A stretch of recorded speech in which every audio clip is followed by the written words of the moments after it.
اللہ تبارک و تعالیٰ بڑا کریم ہے، وہ ایسا کریم ہے ہمارے معمولی سے اعمال پر اتنے بڑے بڑے اجر و ثواب ہمیں عطا فرما دیتا ہے۔ اور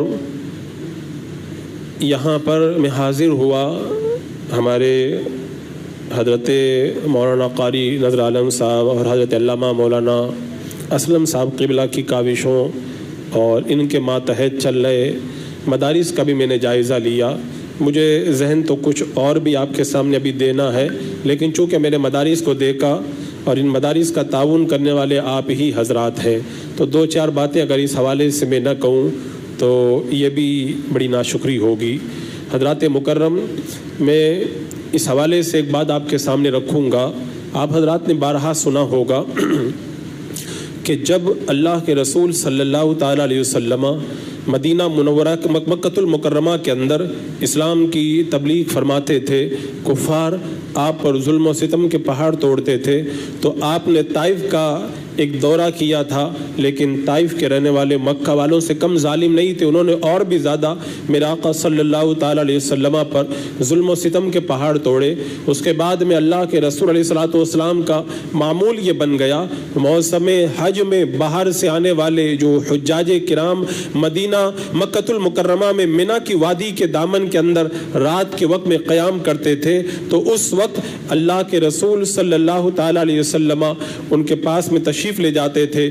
آپ کے اعلان نبوت کرنے کا یہ 11واں سال تھا، آپ تشریف لے گئے منی کے دامن کے اندر، اسلام کی دعوت مدینہ منورہ سے آنے والے 6 لوگوں کے سامنے آپ نے پیش کی۔ وہ 6 لوگ کلمہ پڑھ کے مدینہ منورہ کی طرف جب پلٹ گئے، جب اعلان نبوت کا جب 12واں سال آیا، میرے آقا علیہ الصلوۃ والسلام کی عمر شریف 52 سال کی ہوئی، وادی منی کے اندر موسم حج میں دن میں تو آپ تشریف نہیں لے جاتے تھے، اس لیے کہ جو دشمن تھے وہ آپ کو برا بلا کہتے اور معاذ اللہ آپ کو جو ہے وہ ظلم و ستم کا نشانہ بناتے۔ جب آپ رات کی ان تنہائیوں کے اندر منی کے دامن کے اندر 12 مدینہ کے آنے والے لوگوں کے سامنے آپ تشریف لے گئے، آپ نے اسلام کی دعوت ان کے سامنے پیش فرمائی۔ وہ ایک بڑا لمبا چوڑا تاریخ کا ایک واقعہ ہے، جس کا حاصل یہی ہے، اللہ کے رسول صلی اللہ تعالیٰ علیہ وسلم نے جب انہیں اسلام کی دعوت دی، وہ 12 مدینہ منورہ سے آنے والے جب مسلمان ہو گئے،